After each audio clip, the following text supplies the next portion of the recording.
This program shows the basic operation of the Stryker Evacuation Slyde, an important component of your facility's emergency response plan. The Stryker Evacuation Slyde is essential for the safe evacuation of non-ambulatory people who must be evacuated from single-story or multi-story buildings. Location of this equipment is a key part of your evacuation plan as you map out the safest exits, paths, and stairwells. Before using your evacuation Slyde, refer to the operations manual for specific weight and operator requirements. Heavy patients require more operators.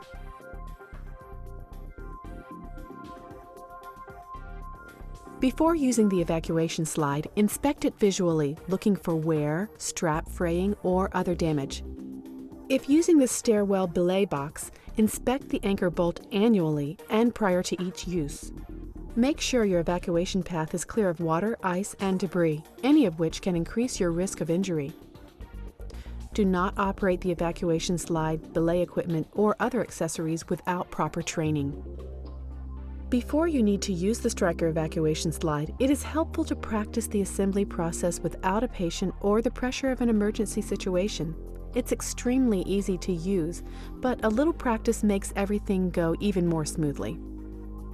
Remove the evacuation Slyde from its storage sleeve. Put the bed in its lowest position, lower the rails, and lock the casters. A minimum of 2 people is required for a safe patient transfer from a bed to the evacuation Slyde. Judge the size of the patient. If you need more help, get it. Unfold the evacuation Slyde and get restraints out of your way. Unfold the sidewalls and foot panel.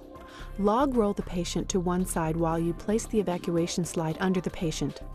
Allow the folded side against the patient to remain folded. Then roll the patient onto the Slyde. Now, to pull the other side out, log roll the patient toward you, far enough to release and unfold the side that is under the patient. If available, use the pillow and bedding for added patient comfort during transport. With 2 people, the head and foot end can be assembled at the same time. Fold the sidewalls up to be vertical and fold the foot panel up and over itself. Capture the foot panel by folding the extended sidewall panels over and buckling the strap. Adjust the strap to be snug. Pull the patient down toward the assembled foot as far as possible to give you room to assemble the head end. Bend the sidewall extensions toward each other and push the big tabs into the slots marked A and B on the bottom. Use your other hand to push the bottom up until you feel the tabs pop into place. Now, wrap the C flap up and over the sidewall extensions and push that tab into the slot marked C. Everything locks into place. Next, fasten the black restraints across the patient diagonally. Pull the restraints tight with the end of the strap. The only time you wouldn't use diagonal strapping is if the patient is so big that the straps won't reach. Then go straight across. The patient must be secured in the evacuation Slyde before transferring from the bed to the floor. To get the patient off the bed, use the device handles to ease the patient to the floor by lowering the foot end first, followed by the head end.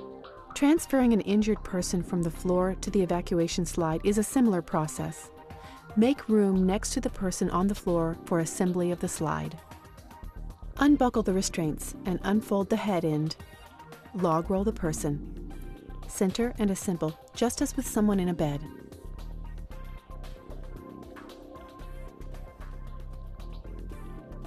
One person can slide a patient along the floor by grasping the 2 foot-end pull handles and walking backward. For easier transport with 2 people, each person grasps one of the foot-end handles and walks forward. To move someone downstairs requires a minimum of 2 operators for safety and control. The head end and foot end operators grasp handles firmly as the foot end operator pulls the evacuation Slyde 3/4 of the way off the first stair. The head end operator leans back to support the patient's weight. Descend at a controlled speed, staying toward the inside rail to allow for easier turns on the landings. Begin the turn when the evacuation Slyde is halfway onto the landing. Use the patient's hip as a reference pivot point for making the turn.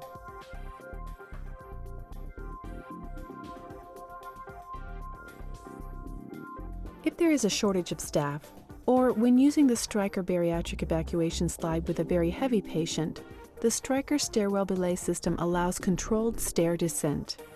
Before using the stairwell belay, inspect all components. See the operation manual for inspection requirements.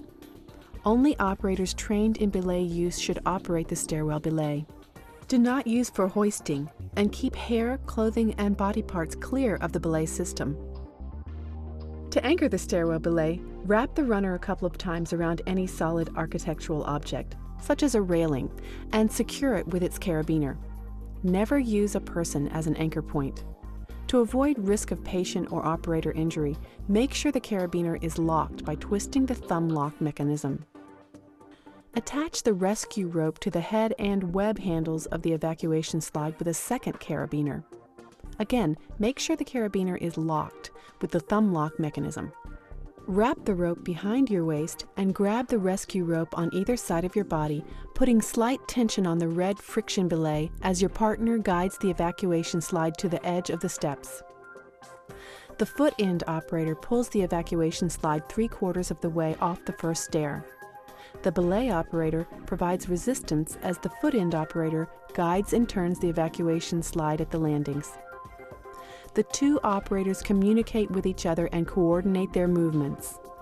The belay has enough rescue rope for 2 floors. At the second floor, detach the runner and reattach it on a solid architectural object, locking the carabiner with a thumb lock mechanism, and continue the descent. When using the stairwell belay box, first open the door by pulling firmly. The system should have a carabiner already attached to the P38 wall anchor in the box. Simply deploy the rescue rope and attach it to the head-end evacuation slide web handles, with the attachment carabiner, checking that the thumb lock is completely tightened for security. Alternatively, you can wrap the anchor point runner through the P38 wall anchor bolt. Wrap the rope behind your waist. Maintain a firm grip as you take up the slack. Pull the rescue rope toward the belay device to hold the weight of the patient and control the descent as your partner guides the evacuation slide down the stairs.